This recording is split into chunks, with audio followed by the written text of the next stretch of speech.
بسم اللہ الرحمن الرحیم۔ السلام علیکم پیارے دوستو، امید ہے آپ سب خیریت سے ہوں گے۔ اگر آپ اس قسم کی مزید ویڈیوز حاصل کرنا چاہتے ہیں تو ہمارے چینل کو سبسکرائب کریں۔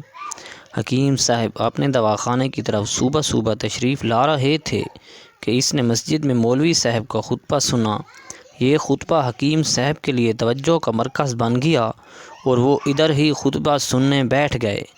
مولوی صاحب فرما رہے تھے کہ یہ دنیا آپ کے بغیر نہیں رکتی اور نظام دنیا یوں ہی چلتا رہے گا۔ اگر آپ گھر کے سربراہ ہیں اور سمجھتے ہیں کہ آپ ہی گھر کا نظام چلا رہے ہیں تو پھر آپ کم عقل ہیں۔ گھر کا نظام آپ کے بغیر بھی چلتا رہے گا اور آپ کے ہونے یا نہ ہونے سے کسی کو کوئی فرق نہیں پڑتا۔ حکیم صاحب نے ہاتھ بلند کیا اور کہنے لگا، مولانا صاحب آپ کی باقی باتیں تو ٹھیک ہیں، لیکن یہ تو بڑی عجیب بات کی آپ نے۔ میں صبح سے لے کر شام تک دواخانے میں کام کرتا ہوں، محنت کر کے خون پسینہ بہاتا ہوں، تب ہی گھر کا نظام چلتا ہے۔ اگر میں چپ چاپ گھر میں بیٹھ جاؤں تو فاقوں کی نوبت آ جائے گی۔ تو اس پر مولوی صاحب نے فرمایا، بھائی جان میں نے یہ بات بالکل ٹھیک کی ہے، آپ چاہیں تو آزما لیں۔ حکیم صاحب نے کہا، ٹھیک ہے، پھر آج سے دواخانہ بند کرتا ہوں اور میں بھی دیکھتا ہوں کہ گھر کا نظام میرے بغیر کیسے چلتا ہے۔ یہ کہتے ہوئے حکیم صاحب نے اپنا ضروری سامان پیک کیا اور گھر والوں کو بغیر بتائے 6 مہینے کے لیے ایک تبلیغی جماعت کے ساتھ چل پڑے۔ حکیم صاحب کے گھر والے خصوصاً اس کی بیوی بہت پریشان ہوئی۔ اس نے حکیم صاحب کی گمشدگی کا اخبار میں اشتہار بھی دے دیا، مگر حکیم صاحب کا کچھ پتہ نہ چل سکا۔ صرف مولوی صاحب ہی اس حقیقت سے آگاہ تھے کہ حکیم صاحب تبلیغی جماعت کے ساتھ دور دراز علاقے میں گئے ہیں۔ کچھ دن بعد مولوی صاحب حکیم کی بیوی کے پاس آیا اور کہا کہ بھائن، اصل بات یہ ہے کہ آپ اپنے شوہر کو تلاش مت کریں، کیونکہ وہ اب واپس نہیں آئے گا۔ وہ ایک جنگل سے گزر رہا تھا کہ جنگلی جانوروں کا شکار ہو گیا۔ اس کے جسم کا سارا گوشت جانور کھا گئے، جبکہ صرف ہڈیاں ہی باقی رہ گئی تھیں۔ میں نے اسے ساتھ والے قبرستان میں دفن کر دیا ہے۔ حکیم کی بیوی نے جب یہ سنا تو سر پیٹنا شروع کر دیا۔ کچھ دن سارا خاندان شدید غم زدہ ہوا، مگر آہستہ آہستہ سب نارمل ہو گیا۔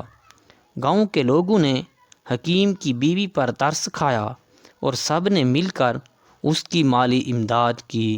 چودھری صاحب نے اسے بیوہ اور لاوارث سمجھتے ہوئے ان کے بچوں کے نام کچھ زمین کروائی، تاکہ آنے والے وقت میں بچے مشکلات کا شکار نہ ہوں۔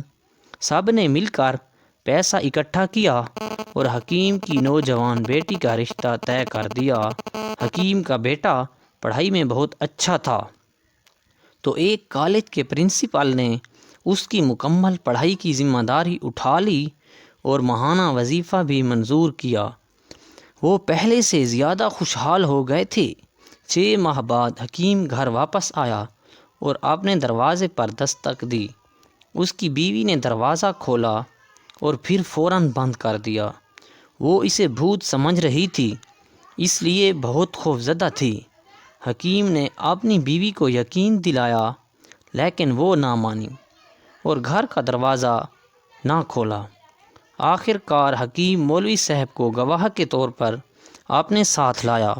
مولوی صاحب نے حکیم کی بیوی کو ساری کہانی سنائی، مگر اسے پھر بھی یقین نہ آیا۔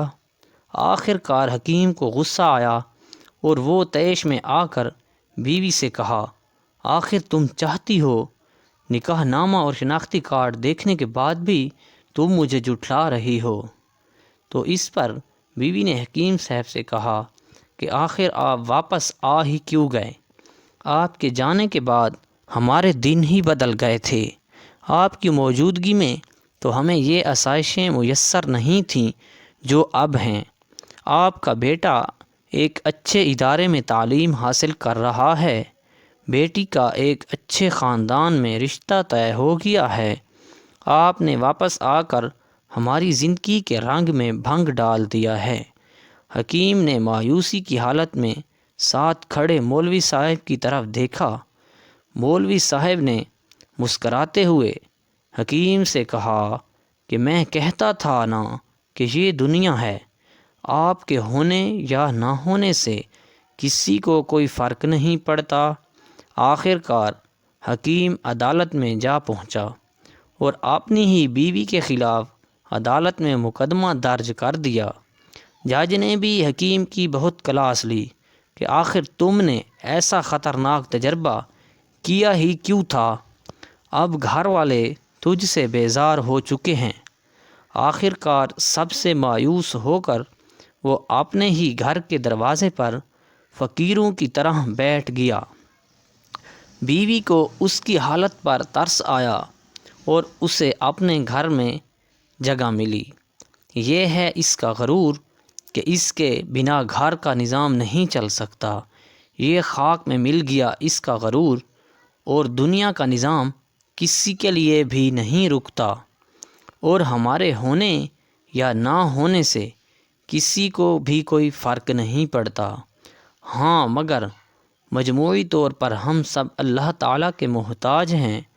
اس کی رحمت کے بغیر نہ ہمیں دنیا میں سکون ملے گا اور نہ ہی آخرت میں جگہ ملے گی۔ تو اس لیے دوستو، اللہ تعالیٰ سے جب بھی مانگیں تو اس کی رحمت مانگیں، کیونکہ ہم لوگ اپنے پروردگار کے عدل کے لائق نہیں ہیں۔ دوستو، امید ہے آپ کو آج کی یہ ویڈیو پسند آئی ہوگی۔